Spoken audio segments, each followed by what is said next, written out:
La Lora, a mitad de camino entre Burgos y Santander, se alza una gigantesca águila de mármol con una estética que recuerda a los monumentos de la Alemania nazi. Se trata del monumento al general franquista que entró a sangre y fuego en el Pallars Sobirá, Antonio Sagardía Ramos.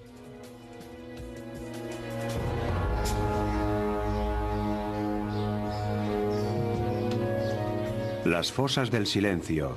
2. Las listas.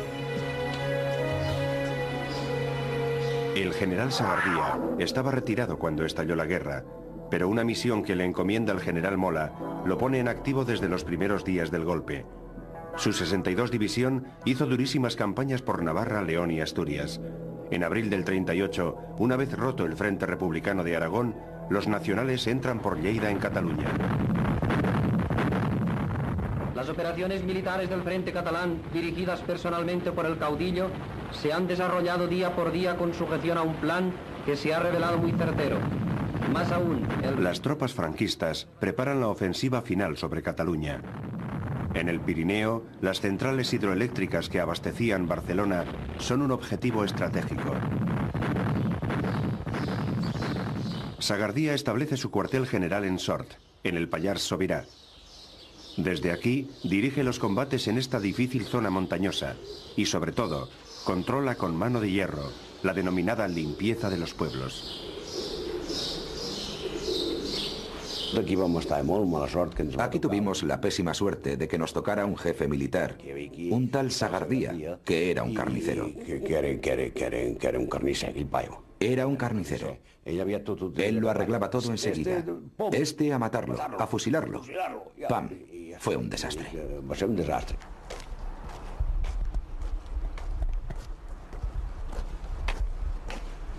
Aquí más o menos. Aquí, más o menos, en este lugar, fue donde mataron al pobre molinero. Fueron a su casa, hicieron un registro y encontraron algo de propaganda, ya que su hijo estaba en el otro bando, en el Ejército Rojo. Había ido a visitarlo y se la había dejado en casa. Le encontraron la propaganda y se acabó. Lo mataron aquí. La Comarcal 13, en su tramo entre Sort y el puerto de la Bonaigua, es hoy día una carretera frecuentada por los amantes del esquí y los deportes de aventura. Pero las curvas y cunetas de esta carretera dibujan la tragedia de decenas de personas que fueron fusiladas. Todas tenían algo en común. Eran civiles y fueron ejecutados sin juicio por orden del general Sagardía. Fosa del cementerio de Montardit, 19 muertos. Fosa de la Molina de Josepet, cerca de Rialb, 11 muertos. Fosa del Prat de Gori, 6 muertos. Fosa del Caragol, entre Aidí y Estarón, 7 muertos. Fosa del Hostal de Aidí, 9 muertos. Fosa del Prat del Rector, entre Llavorsí y Escaló, 1 muerto. Fosa de la Borda d'Aspà, en Sorpe, 9 muertos.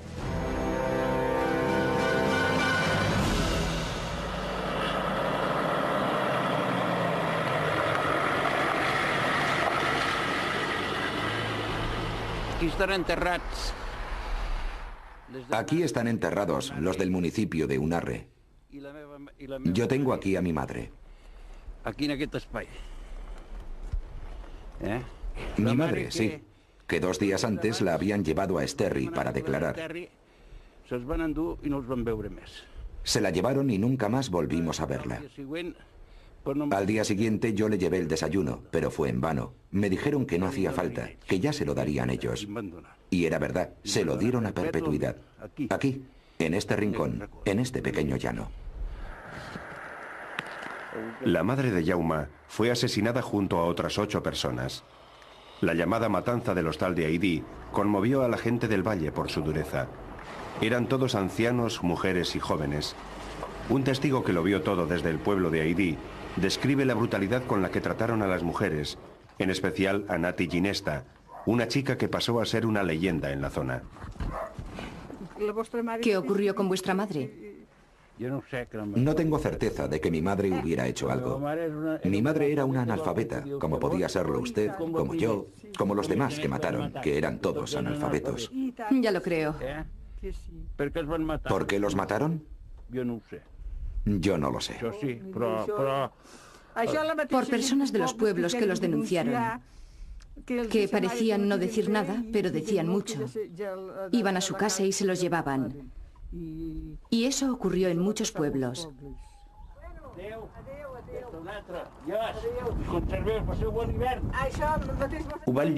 Los limpiaron. De hecho, solo quedó un hombre en el pueblo. Limpiaron a todos los demás, incluidos ancianos y niños. Las nuevas autoridades impuestas por los franquistas hicieron una lista. Iban casa por casa buscando a los cabezas de familia de Unarre. La mayoría no estaban. Eran inocentes, pero alertados por lo que estaba pasando en otros pueblos, habían huido a la vecina Francia o a Andorra. Pero el ejército no se fue con las manos vacías. Si no estaba el hijo, se llevaban al padre. Si no estaba el padre, cogían a la madre.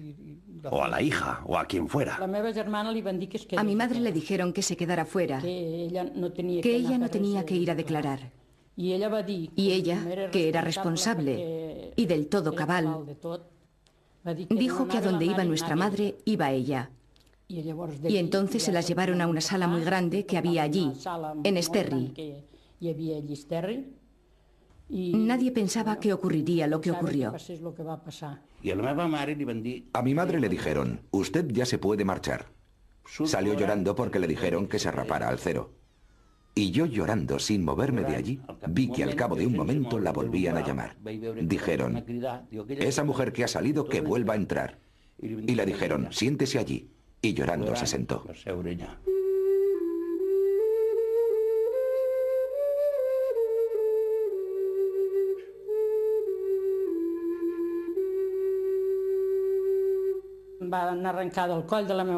Me arrancaron del cuello de mi madre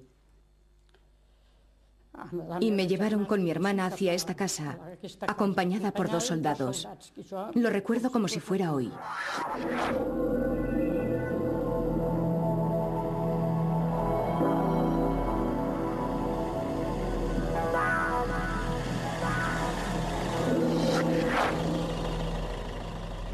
Los subieron a un camión y fueron hacia el hostal de Aidí.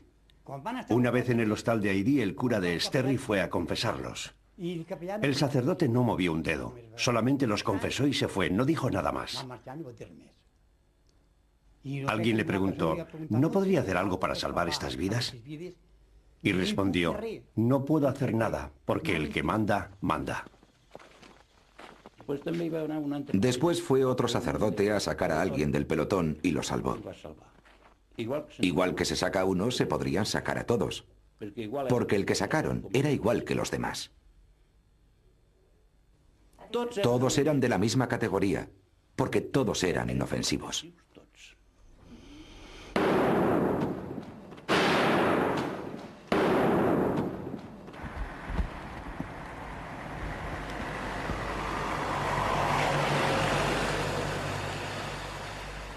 Los que hicieron el disparo eran soldados, eran unos mandados. Ellos no son culpables en absoluto. Los culpables fueron los denunciantes.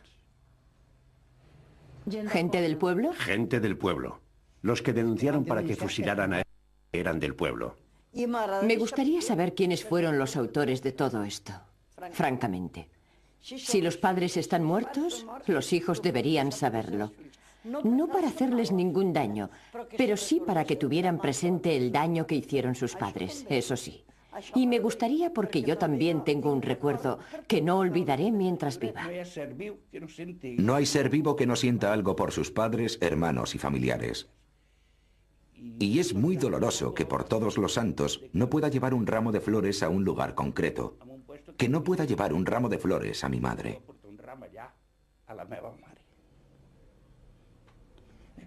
Eso es muy grave, porque todo el mundo lo lleva. Con elevado espíritu y sin igual tesón, nuestras posiciones, sometidas a temperaturas bajísimas, continúan su vida normal turbada por algún hábil tanteo y animada por la frecuente presentación de prisioneros que se acogen a la justicia serena del caudillo. La guerra se estanca en los Pirineos. La ofensiva final sobre Cataluña se prolonga más de lo previsto. Son meses de duros combates en condiciones extremas. El ejército republicano, aunque muy mermado, ofrece aún resistencia. Los franquistas pensaban que las incursiones y ataques guerrilleros que hacían las fuerzas republicanas no se podían llevar a cabo sin el apoyo o la ayuda de determinada gente de la población civil.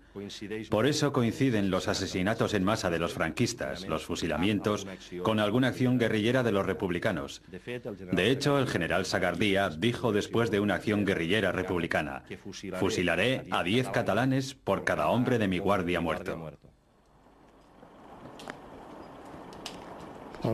Lo más doloroso fue que el holocausto que se produjo en Rialp podría haberse evitado. Porque si hubo un holocausto en Rialp, fue porque los engañaron. Entre ellos, a mi padre y a mi tío. Al saber que en el Valle de Aneu asesinaban sin juicio, sin orden ni concierto, les entró miedo y huyeron hacia Francia.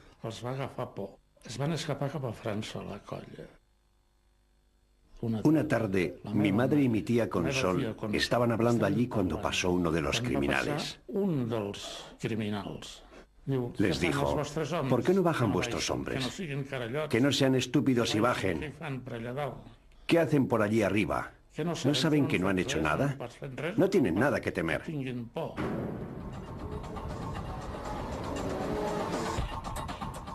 Como para muchos otros, creer aquellas promesas fue la perdición del tío y del padre de Joaquín Barbal. Confiados volvieron a Rialp, pero allí los estaban esperando. Una larga hilera de hombres apresados, con un destino desconocido, recorrió las calles del pueblo. Había una anciana en el balcón, y entre ellos pasaba un hijo suyo llamado Eugeni.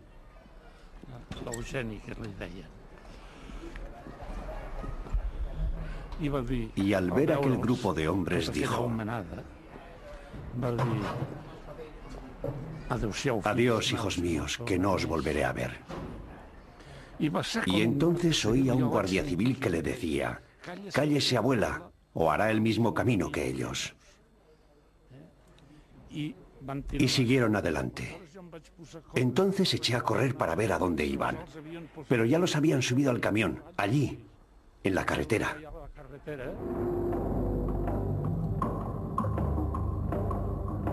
Sagardía Ramos dijo que los iba a fusilar. Hasta que, en el último momento, el padre Cisco se arrodilló a sus pies y, llorando amargamente, le pidió por la vida de todos. Entonces, Sagardía Ramos,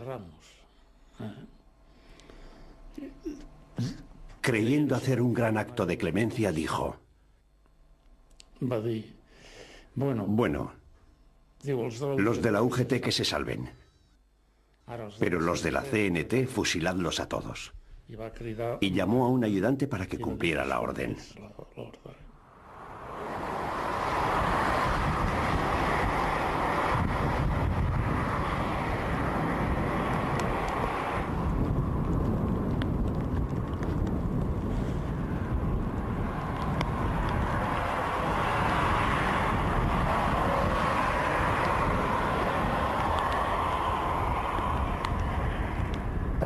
Hay que decir que hubo gente de Rialp que bebió champán en honor de lo que se hizo aquí. Un holocausto. Porque para la gente de Rialp será siempre un holocausto.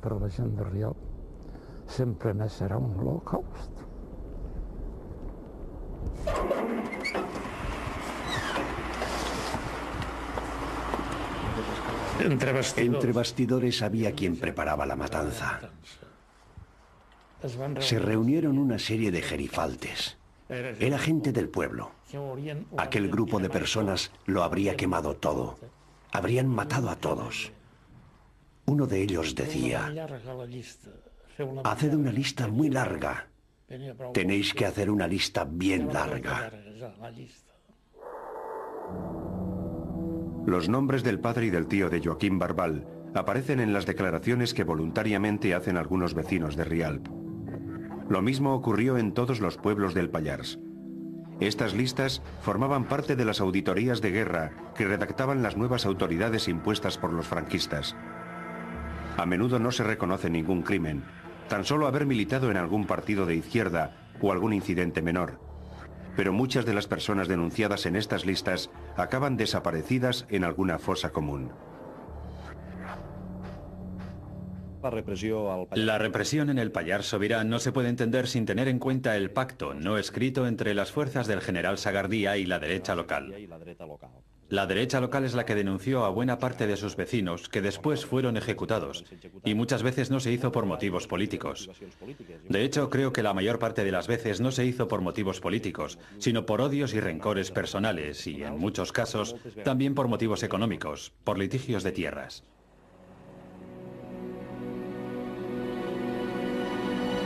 En voz baja y girando la cabeza para ver quién escucha. Así es como aún hoy día habla la gente del Pallars Sobirá, de la represión que sufrieron sus familias. Pocas personas han accedido a hablar ante la cámara. Decenas de historias de muertos y desaparecidos han quedado enterradas en un antiguo silencio. El miedo de todos estos años ha cubierto las fosas comunes extendidas por todo el Pallars.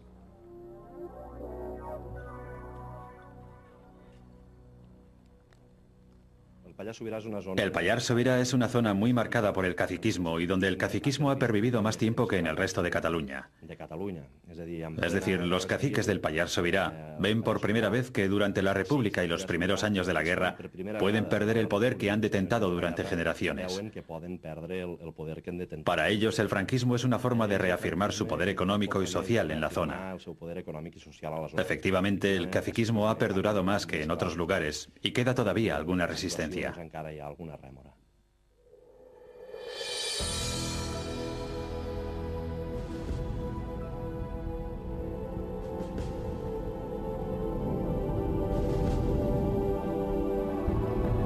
Asunción e Isabel son como la noche y el día.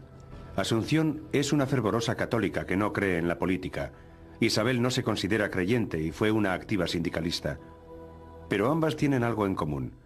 Sus hermanos están enterrados en esta fosa de Piedrafita de Babia, pueblo de León cercano a Asturias. Mira, esto todo es la fosa. Una por aquí y otra por ahí. Dos hay. Eso. Ahí los acribillaron a todos. Y uno se escapó por ahí y le dispararon y está por ahí en una finca. En 1936 los hermanos de Asunción, como muchos otros, huyeron a Asturias. En 1937, cuando los nacionales dominan ya el norte, deciden volver a casa, confiando en que no les ocurrirá nada. Me decía él, eres tonta, ¿qué nos van a hacer? ¿Qué nos van a hacer? A mí me mandarán al frente. Dice eso. Y se presentan el día 1 de noviembre, guapos los dos como dos soles, se arreglaron, así todo. Porfirio al salir dijo, no sé si me voy a amortajar. No os presentéis, no os presentéis. Yo soy cristiana, católica, apostólica, romana. Quiero llevarlos al cementerio, porque creo que es que Dios quiere que yo viniera aquí a verlos, porque quiero abrazar los huesos.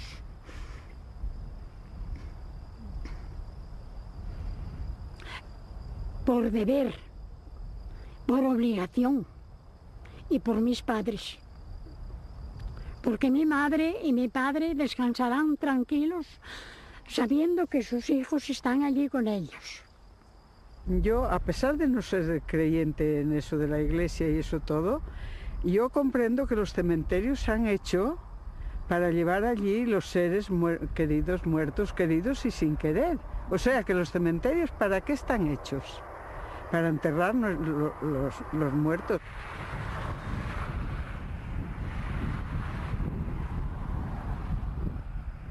Supongo que fuera el primero que lo vi, por la mañana temprano cuando venía a trabajar ahí en la finca. Traía un perro pequeño, lo vi que hacía ademanes algo raros Seguí paso a paso tras del perro hasta que llegamos a un sitio donde había unos charcos de sangre y tierra revuelta. Personas como Ricardo han sabido durante todos estos años dónde estaba la fosa de Piedrafita. Muchos la conocían, pero no podían hablar abiertamente de ella. Ahora, después de tanto tiempo de miedo y silencio, fosas como esta se empiezan a abrir. ¿Y sabes lo que decía el cura? Mira si serán malos, que hasta la tierra que fue, hasta la tierra que es de Dios, los echa fuera, no los quiere. Y era que los habían enterrado mal y se veían. Sí, los había sacado los perros, hombre, después tocaron a concejo. Mi madre estaba en casa y decía ella, de noche despertaba. ¡Ay, mis hijos! Madre, ¿pero qué le pasa? ¡Ay, mis hijos! Murieron sin un sacerdote. Se habrán condenado. Y los que los mataron, Dios les dará ahora tiempo para arrepentirse. Y esos hijos míos, mi madre se puso loca. Perdió la razón para toda su vida.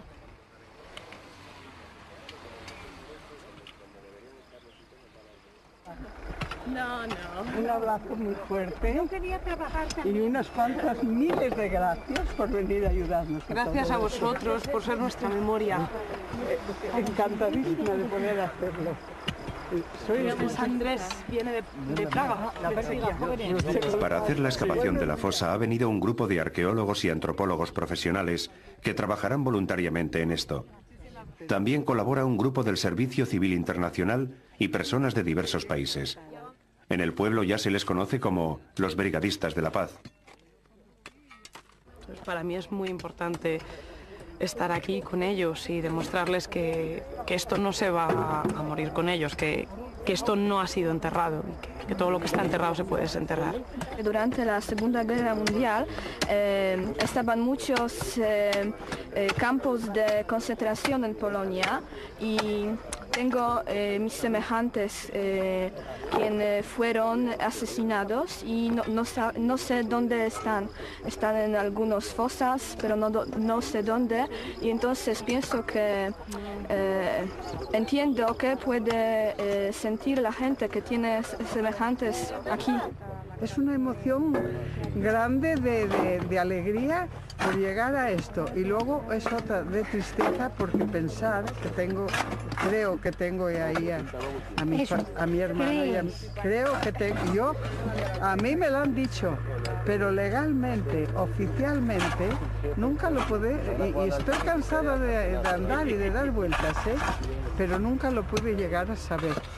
Por toda esta zona de la provincia de León, que se sepa así un poco más o menos, pasa de los 12.000, así en estas condiciones, de cogerlos y sacarlos de noche y desaparición completa, así, sin saber por qué ni por qué no. Y lo peor es eso, que yo, fíjate los años que hace, que fue en el año 37, y era imposible ni de mencionarlo siquiera.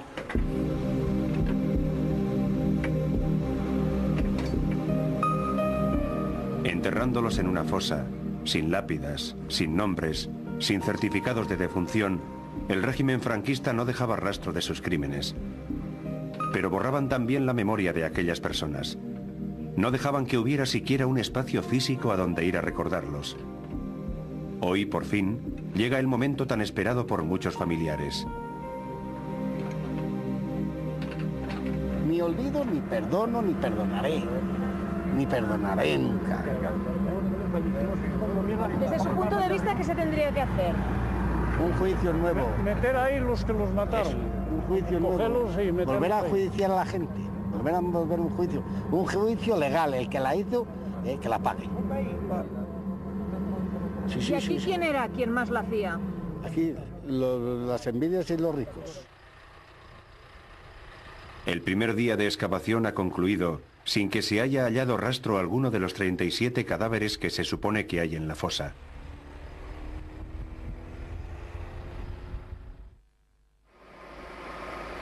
Al día siguiente hay cierta confusión en cuanto a por dónde continuar cavando. Después de tantos años, muchas referencias han desaparecido. Donde había un árbol, ahora hay una carretera. Además, la memoria es frágil, sobre todo cuando se trata de hechos tan duros y tan silenciados.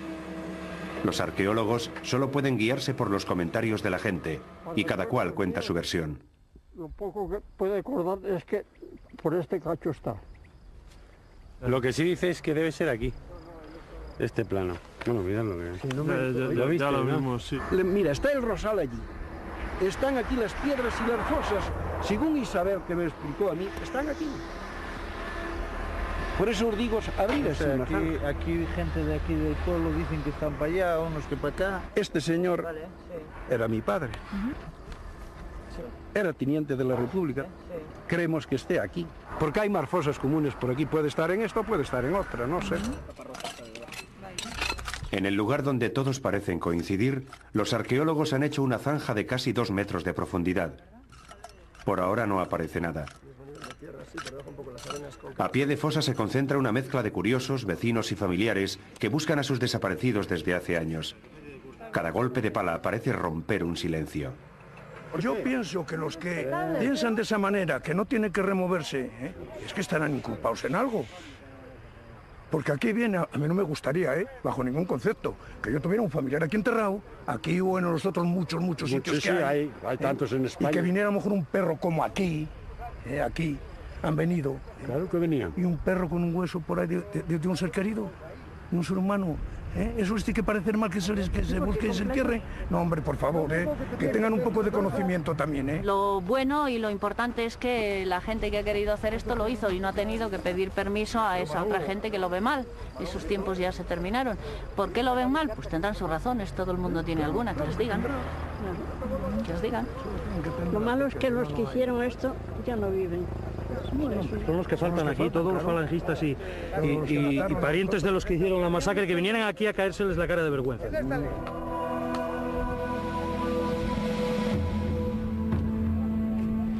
De pronto todos dejan de hablar. Acaba de aparecer el primer hueso. La emoción se apodera de la gente.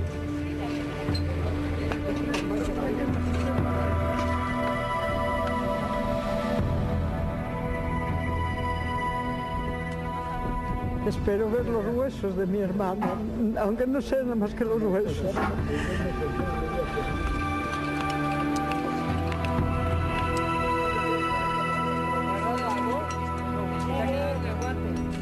¿Qué hemos avanzado de haberlos matado, estas personitas?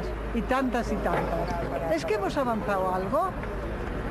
Yo quiero que alguien, alguna personalidad me lo explique, que yo no lo entiendo y necesito explicaciones, y todo eso tenemos que sacarlo a la tele, lo tenemos que filmar y tenemos que todo el mundo se entere.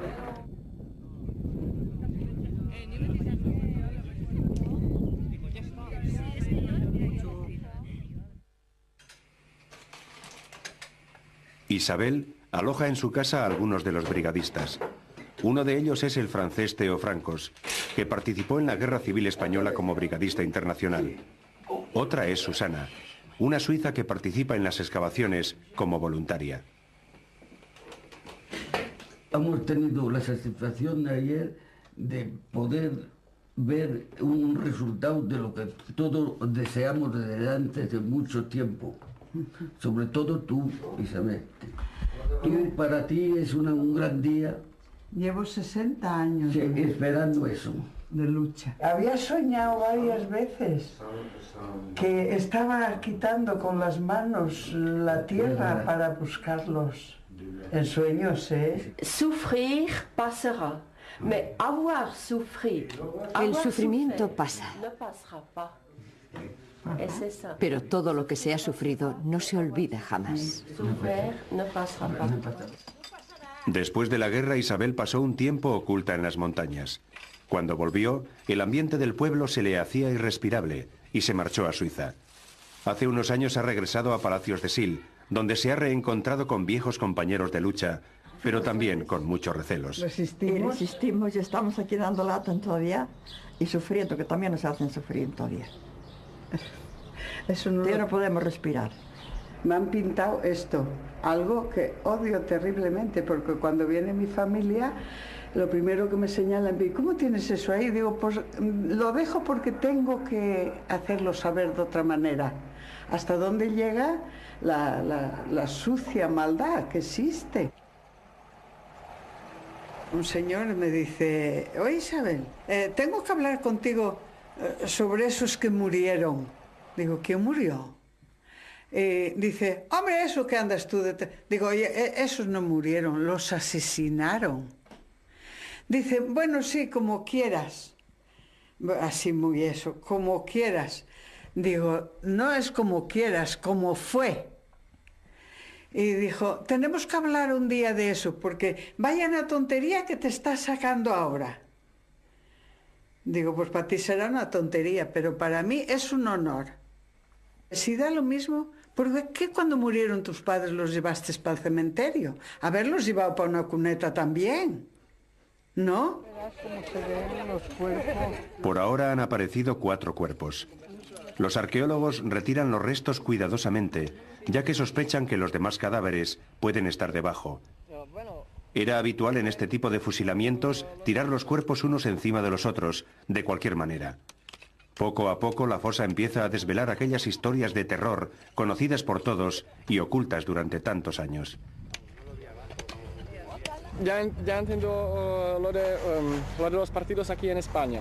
Sí, habían los ricos, los fascistas, habían los pobres, los republicanos. Que se reunieron y entonces ya tenían fuerza y el capital se puso nervioso, el clero, y levantaron en el 36 el golpe de Estado para seguir dominando. Sí, sí, claro. Para seguir dominando.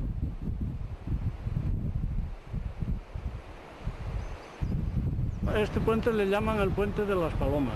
Y cuando la tragedia de la guerra civil, tiraban a los rojos de aquí para abajo, a los que habían estado defendiendo el gobierno legal republicano. Los tiraban los falangistas y la Guardia Civil, y unos los tiraban de este puente, otros los enterraban por ahí por las cunetas, por las fincas, por todos lados. Está sembrado de sepulturas. Los jefes que dirigían a esos falangistas eran pues el cura y los girifaltes ricos del pueblo, 2 o 3.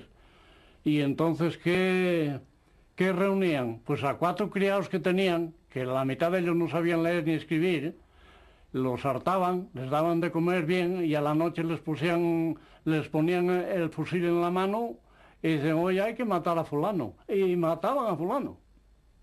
Ni más ni menos, así era. Lo que trataron era de exterminar para poder gobernar continuamente sin que tuvieran enemigos alrededor. Exterminando al enemigo, pues a vivir en paz y en gracia de Dios. Bueno, en la gracia del Dios de ellos. Terminada la jornada, los voluntarios comentan las experiencias vividas y las historias que han recogido a pie de fosa. Aquella famosa frase de Franco de que aquí no va a haber ni vencedores ni vencidos. Y todo el mundo dice, vaya que no hubo vencedores y vencidos, vaya. Sea en España democracia o constitución nueva desde el 78, Franco murió en 75, ¿cómo es posible que hasta ahora no se ha abierto la fosa? En los colegios la guerra civil prácticamente no se estudia de pasada, una lección. Nos centramos más en las guerras de hace 5 siglos que en las de ahora. Ahora se cuenta muy poco. Era esto, 2 batallas y ya está, no se pasa, es un salto, ha quedado como una laguna. Hola, buenos días. ¿Qué tal? Buenos días, Hola. señor. Bien, ahí estamos resistiendo. Hola, buenos días. Bien. A todos. Igual, uno cae de frente, otro cae de espaldas. No los han puesto en orden, sino que fue matarlos y tirarlos directamente. Aparecen también restos de ropa verde, eso será, supongo, uniforme militar. Lo que no aparece nunca, por lo menos hasta ahora, todos los piezas que hemos encontrado, no se ha encontrado ningún resto de calzado. Los señores van con ropa verde, probablemente sean uniformes, pero están descalzos, ¿no? Les quitarían las botas. Yo no estaba aquí, yo no puedo saber, mi hermano. Hombre, mira quién viene por aquí. Mira lo que estamos viendo. Es algo que no podemos olvidar. Bueno, no te preocupes. Vamos a ver.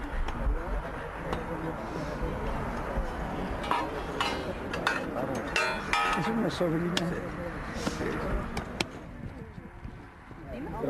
Porque Joaquín tenía una dentadura perfecta. Y ahí hay una dentadura, pero no vamos a tener esa suerte. Yo todavía tengo miedo, porque todavía hoy comentaban que a muchos que los tiraran por puente las palabras. Tengo 4 tíos aquí, 2 hermanos de mi madre, un hermano de mi padre y el marido de una hermana de mi padre. Y mi madre murió toda la vida pensando en esto, en este sitio. Porque España olvida pronto. Sí, lo que pasa es que yo no oigo a nadie decir que se olviden del Holocausto, que se olviden del tren de la muerte que iba camino de Auschwitz, ni que se olviden de los que Pinochet de una manera u otra eliminó. Sin embargo, en España hubo que correr un tupido velo, olvidar a todos nuestros familiares, olvidar las penas, las angustias y todo lo demás. Aquí no sé por qué hay que olvidarlo todo. Y borrón y cuenta nueva. Aquí no se puede buscar responsables, ni siquiera a algunos hasta les parece mal esto.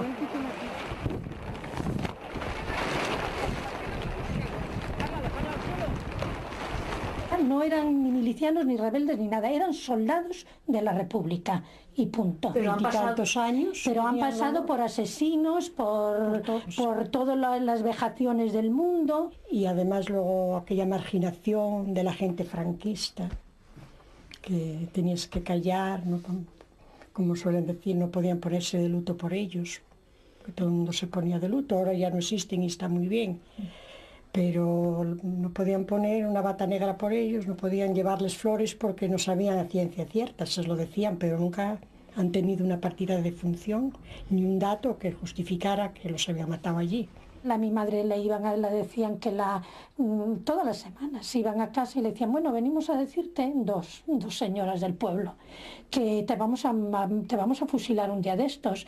En cuanto tengamos a dónde meter estos 3 mocosos que tienes, te fusilamos, igual esta noche que la que viene. Los falanges y la gente de derechas, un grupo, hicieron una celebración. Celebraban que habían matado a los de la fosa. Entonces, mi madre, que era una buena cocinera, les cocinó los corderos. La obligaron a ir a cocinar los corderos. Y mi tía Asunción y otra cuñada de mi madre tenían que tocar la pandereta. Y ellas les amenizaron la fiesta. Y cuando llegué frente a las autoridades, me puse en medio de la calle, mirándolos así. Me volví para el otro lado, pero a mí una lágrima nadie me la vio. Y cuando fui a casa, lloré.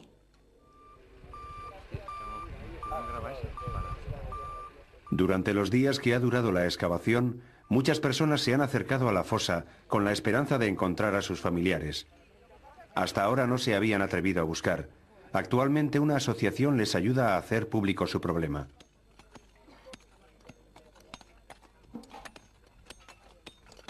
Esta ficha la vamos a llevar a la ONU. La vamos a llevar el 15 de agosto a Ginebra, para que el gobierno español se implique en estos temas. Sí, por lo menos en la búsqueda en la búsqueda de toda la gente. Si quieren tanto democracia y tanto, porque mira, las cosas hay que hablarlas legalmente. Democracia aquí estuvo muy bien que está la de ellos, porque ellos siguieron en el poder, ellos los mandos no los soltaron todavía, ni que hayan entrado los socialistas ni no los socialistas estuvieron de paso ahí, eso fue una apariencia. Además de efectuar diversas exhumaciones, la Asociación para la Recuperación de la Memoria Histórica ha recogido diversos casos de desapariciones y los ha denunciado ante el Alto Comisariado de las Naciones Unidas para los Derechos Humanos. Su intención es que la ONU obligue a España a cumplir el Tratado contra la Desaparición Forzada de las Personas. Nosotros estamos haciendo un trabajo que le pertenece al Estado por una legislación internacional que se firmó en el año 92 y la firmó el gobierno español, y nosotros de alguna manera estamos, entre comillas, dando un servicio público a la gente que nos ha pedido ayuda, que debería tener una oficina del gobierno donde pudiera reclamar a esa persona y hubiera técnicos que localizaran la fosa, como hemos hecho nosotros, y un cuerpo de arqueólogos y sobre todo una comisión que estudiara esto, ¿no? Porque es lo que nosotros intentamos hacer con Naciones Unidas, que por primera vez se abra una investigación de lo ocurrido y que aparezcan esos huesos, porque ante esos huesos no hay debate o discrepancia, están ahí y punto.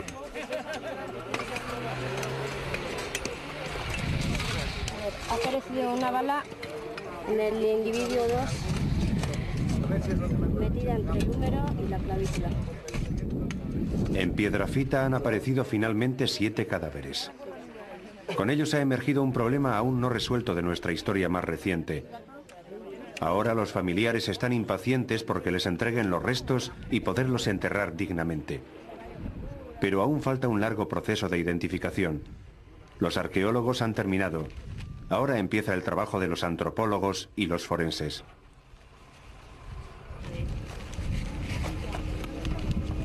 Me sujetas así. Pues aquí están algunos de los objetos personales que aparecieron en el momento de la exhumación, que son objetos pues, que llevaban prendas, que llevaban puestas estas personas, unos zapatos, por ejemplo, con los huesos del pie dentro todavía, latas de sardinas, una cremallera, monedas en el pantalón, un peine, algunos botones de nácar o metálicos, un manojo de llaves, hebillas y demás. Y aquí en esta mesa pues estamos intentando hacer una primera aproximación, reconstruyendo los restos que vienen pues en parte algo deteriorados y los intentamos reconstruir y pegar. Además vemos si se pueden atribuir al sexo masculino, que de hecho hemos comprobado que todos son varones, si tienen orificios de entrada de proyectil, la estatura que tienen y posibles patologías o otros indicios que nos pudieran ayudar a la identificación de los mismos, aunque sabemos que la última palabra lo va a decir el ADN. Los antropólogos tardarán aún unos meses. Las identificaciones por ADN son las más fiables, pero también las más complicadas y costosas, unos 3.000 euros. Los familiares de desaparecidos reclaman que la administración asuma el coste. En el caso de los restos de la fosa de Piedrafita, una juez ha ordenado que el Estado cumpla sus acuerdos internacionales, que le obligan a hacer la prueba de ADN en los casos de desapariciones forzadas. José Antonio Lorente, director del equipo de Medicina Legal de la Universidad de Granada, tiene una larga experiencia en la identificación de fosas en diversos lugares del mundo, consecuencia de conflictos armados. Aquí donde haya. Países con presupuestos muy limitados, con situaciones económicas muy malas, están invirtiendo todo el dinero que tienen en tratar de proceder a esas identificaciones. En Perú, en México, en Chile, en Guatemala. Lo están tratando de hacer, están buscando ayudas nacionales e internacionales puesto que sus economías son más limitadas, porque lo que no quieren es que quede esa herida pendiente, esa herida abierta, como siempre es el que uno sepa que su padre, que su madre, que su hermano, que su tío, que su abuelo está enterrado por cualquier lugar. Las personas que recuperan los restos de sus seres queridos cierran, como si dijésemos, su duelo personal, porque ya los tienen con ellos. Y esto podemos extrapolarlo al duelo colectivo que pueda existir en toda España, tanto de las personas que tienen familiares que fueron asesinados como los que no, porque estos hechos realmente hay que asumirlos dentro de lo que es la historia de España. En Torrejón de Ardoz y Torrejón de los Mártires se procede a la exhumación de los cadáveres de víctimas del terror rojo que fueron sacadas de la cárcel Modelo de Madrid un día de noviembre de 1936 para ser inmoladas bárbaramente. En los años 40 el régimen franquista hace una gran propaganda de los desenterramientos de víctimas de la denominada violencia roja, dando la imagen de que solo el bando republicano había cometido atrocidades contra la población. En realidad la represión no fue igual en ambos bandos. El tratamiento que se dio a las víctimas fue también diferente. Los familiares de los perdedores no los pudieron reclamar nunca. Las víctimas franquistas, en cambio, recibieron todos los honores. También en esto quedaba bien patente la diferencia entre vencedores y vencidos. Muchos de los caídos por Dios y por la patria, después las familias obtuvieron beneficios, privilegios, cargos políticos, estancos, administraciones de lotería. Y los demás no solo se fueron al exilio, a la tumba, sino que muchas familias incluso tuvieron que tragarse su propia historia, ¿no? Y acabar siendo conservadoras, incluso, para sobrevivir. Metafóricamente, el silencio sobre el franquismo, yo lo veo como una especie de globo que va creciendo y que en algún momento tenía que explotar, ¿no? Entonces, bueno, yo creo que nosotros estamos reivindicando algo que es la historia familiar de miles y miles y miles de personas. Yo suelo decir la cifra de 30.000, pero sé que esos los hay solo en Andalucía. José Antonio Lardera es un joven que se ha convertido en aprendiz de historiador, buscando a su tío abuelo, un líder de la revolución minera, conocido en la zona como Periquete. Ha podido localizar la fosa, exhumar el cuerpo y enterrarlo dignamente, pero continúa buscando. Quiere llegar a saber todos los detalles de su muerte y quién estuvo implicado. Y claro, el día que hay, y vino la Guardia Civil y los pescaron en Prado y los trajeron ahí al Couso. Y uno dijo, no me maten, bueno, ya se lo conté. Cuéntame, que no... No me maten, que soy Carrero, y yo soy Periquete. Y entonces, ¡pum!, los mataron. Y aquí fue cuando les sacudieron. Aquí a salir, aquí en la... Ya rompieron primero eso. Ya rompieron la culata de la escopeta. Uno de ellos le rompió la culata en la espalda a uno de ellos. Sé que les pegaron, pero yo no puedo porque... José Antonio ha ido a Prado de Pardiña para hablar con personas como Tomás, que fue testigo de la detención de su tío abuelo. Poco a poco ha podido reconstruir la historia. Ahora sabe que uno de los falangistas que estaban allí aquella fatídica noche fue Nicandro Álvarez, que aún vive y que lo niega con una coartada. Por eso es muy importante saber qué vio Tomás. El Nicandro decía, hablaron gente con él, y decía que él estaba de escolta ese día con uno de los médicos había ido a un parto y que estaba de escolta de él. Aquí en el pueblo, no. En otro pueblo.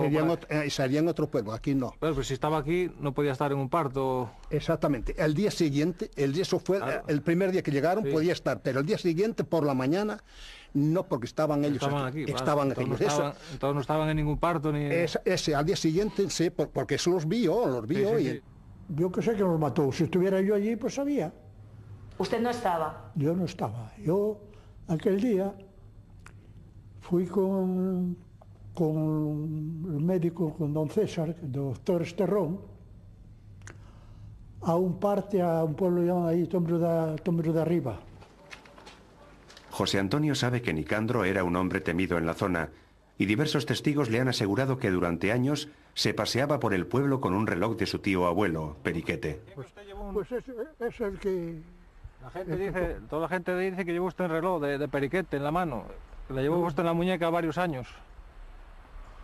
Y otro con las botas, también decían. ¿Las botas también? No, otro que iba en el grupo que le cogió las botas a los zapatos. Cada uno puede decir lo que quiera. Iba los Galines. Los Galines. Arturón, el de Sésamo. Bueno, y entonces, si ustedes saben tanto, ¿a qué me preguntan?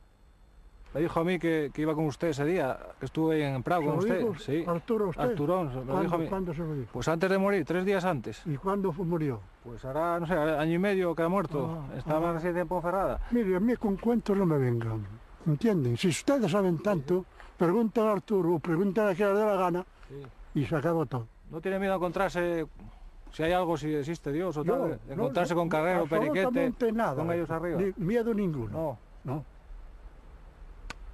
Muy bien. Pues que pases de un buen día. Igualmente. Hasta luego. Hasta luego. Muchos asesinos a sueldo se pusieron el uniforme de falangistas. Este documento de una cédula de falange recoge pagos de 35 pesetas, el precio que muchos consideran la tarifa por matar por encargo. Algunos nombres de los que cobran estas cantidades coinciden con los que sus vecinos señalan como asesinos. La violencia cotidiana que extermina a 100.000 personas tiene que haber una implicación social importantísima. De pequeños propietarios, de católicos de a pie, de labradores, de gentes de orden, por decirlo de alguna forma, donde participan católicos falangistas, viejos políticos de la derecha, etcétera, etcétera. Con lo cual hay una imagen que Falange tiene que es real y hay una imagen que viene creada porque después Falange tiene las espaldas anchas para evitar la responsabilidad amplia de muchísima más gente que estuvo desde el principio en la implicación violenta y sangrienta con los sublevados. Los autores de esas muertes y de esa represión sigue habiendo un sentimiento todavía de odio. Y yo creo que hoy en día, si volviera a ocurrir algo similar, esta gente volvería a matar. Eso es lo que me llama a mí mucho la atención, que no acabo de entender. Si se intentaba conseguir con la transición un pacto por la reconciliación, yo creo que no se ha conseguido, porque los falangistas y la gente con estas ideas sigue teniendo el mismo odio y el mismo sentimiento de rencor que en aquellos momentos. ¿Quería estar allí el sacerdote? Misericordia. Aleluya.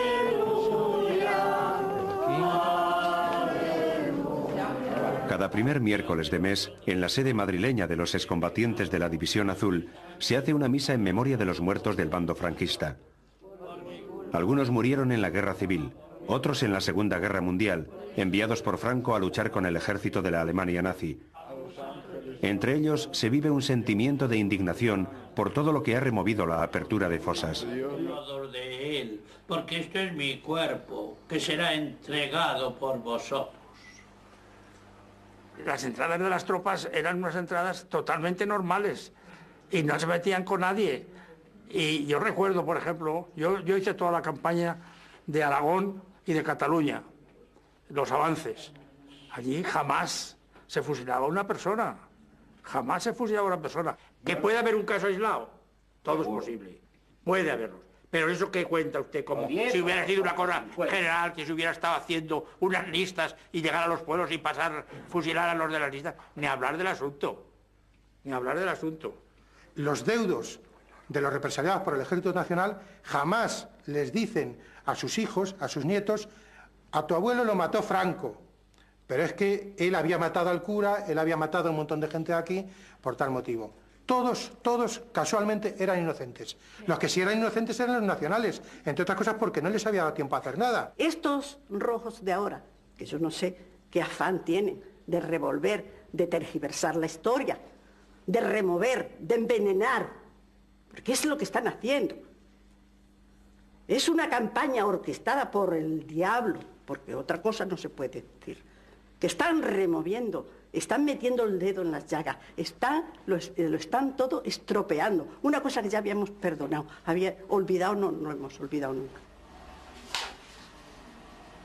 Igual que hemos visto en Argentina o en Chile, en España miles de personas buscan a sus desaparecidos. Antonio Cruz coordina una página en Internet donde los afectados intercambian información para intentar encontrarlos. A pesar de que el pasado noviembre una resolución del Parlamento español acordó honrar la memoria de estos muertos y ayudar a sus familiares a desenterrarlos, posteriormente el Partido Popular ha negado las ayudas para abrir las fosas. Sacarlo a la luz, no estamos yendo contra nadie, no queremos provocar otra guerra civil, ni mucho menos, porque eso fue una salvajada, sino que se sepa, que se recupere la tranquilidad, porque no hay mayor tortura en esta vida que estar esperando 40 años que llame a la puerta tu marido o tu hijo o tu familiar y que no aparezca nunca, porque fue asesinado, claro, y tirado y sin noticias, ¿no?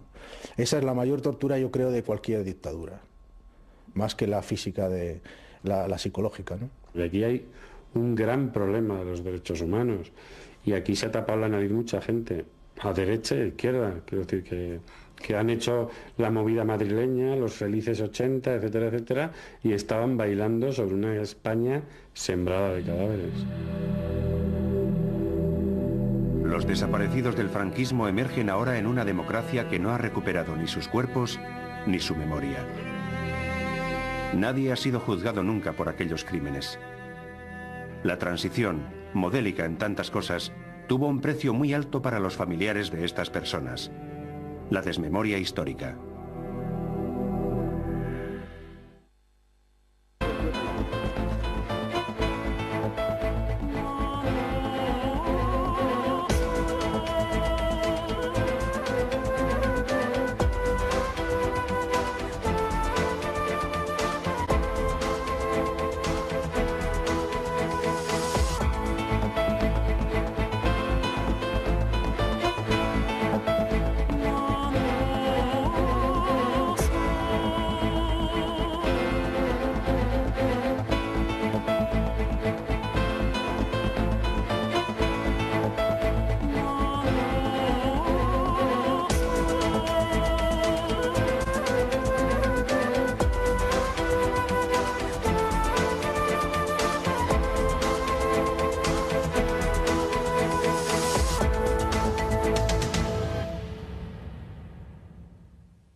Fosa de la Molina de Josepet, cerca de Rialb, 11 muertos.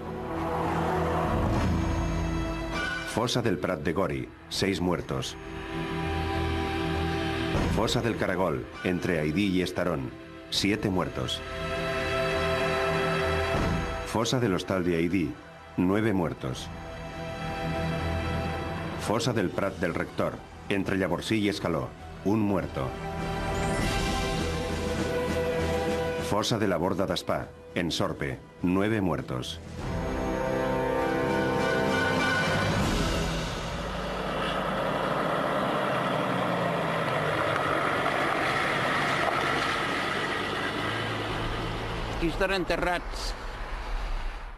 Aquí están enterrados los del municipio de Unarre.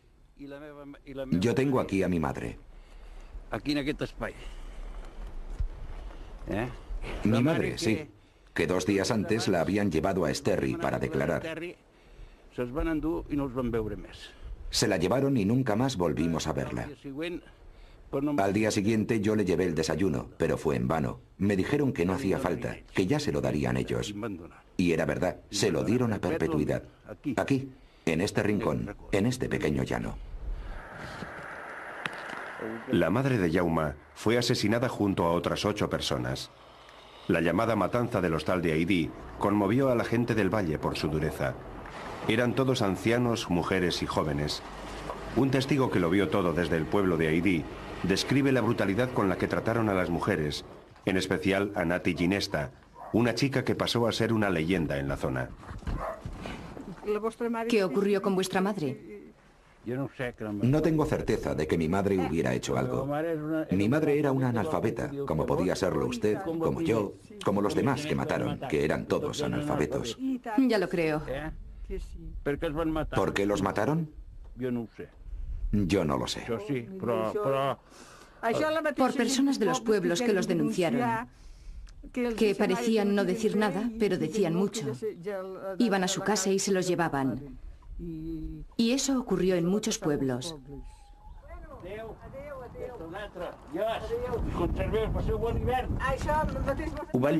Los limpiaron. De hecho, solo quedó un hombre en el pueblo. Limpiaron a todos los demás, incluidos ancianos y niños. Las nuevas autoridades impuestas por los franquistas hicieron una lista. Iban casa por casa buscando a los cabezas de familia de Unarre. La mayoría no estaban. Eran inocentes, pero alertados por lo que estaba pasando en otros pueblos, habían huido a la vecina Francia o a Andorra. Pero el ejército no se fue con las manos vacías. Si no estaba el hijo, se llevaban al padre. Si no estaba el padre, cogían a la madre. O a la hija, o a quien fuera. A mi madre le dijeron que se quedara fuera, que ella no tenía que ir a declarar. Y ella, que era responsable y del todo cabal, dijo que a donde iba nuestra madre, iba ella. Y entonces se las llevaron a una sala muy grande que había allí, en Esterri.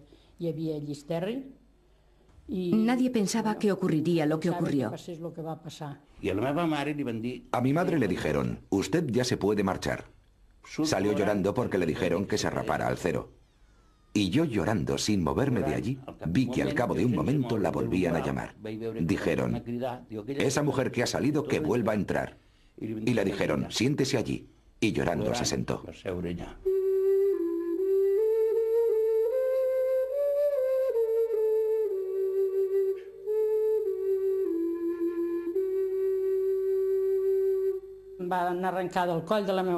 Me arrancaron del cuello de mi madre y me llevaron con mi hermana hacia esta casa, acompañada por 2 soldados. Lo recuerdo como si fuera hoy.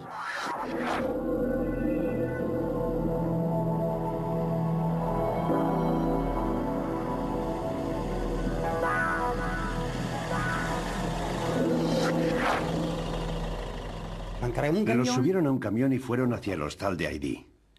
Una vez en el hostal de Haidí, el cura de Esterri fue a confesarlos. El sacerdote no movió un dedo, solamente los confesó y se fue, no dijo nada más. Alguien le preguntó, ¿no podría hacer algo para salvar?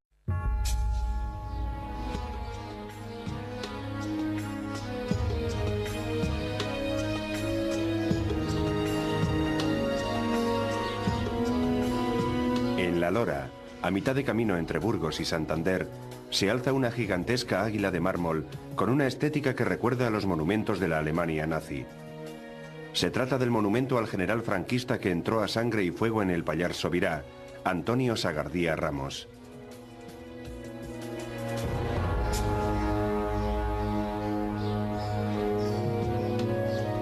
Las fosas del silencio. 2. Las listas. El general Sagardía estaba retirado cuando estalló la guerra, pero una misión que le encomienda el general Mola lo pone en activo desde los primeros días del golpe. Su 62 División hizo durísimas campañas por Navarra, León y Asturias. En abril del 38, una vez roto el Frente Republicano de Aragón, los nacionales entran por Lleida en Cataluña. Las operaciones militares del Frente Catalán, dirigidas personalmente por el caudillo, se han desarrollado día por día con sujeción a un plan que se ha revelado muy certero. Más aún, Las tropas franquistas preparan la ofensiva final sobre Cataluña. En el Pirineo, las centrales hidroeléctricas que abastecían Barcelona son un objetivo estratégico. Sagardía establece su cuartel general en Sort, en el Pallars Sobirá. Desde aquí, dirige los combates en esta difícil zona montañosa y, sobre todo, controla con mano de hierro la denominada limpieza de los pueblos. Aquí tuvimos la pésima suerte de que nos tocara un jefe militar, un tal Sagardía, que era un carnicero. Era un carnicero. Él lo arreglaba todo enseguida. Este a matarlo, a fusilarlo. ¡Pam! Fue un desastre.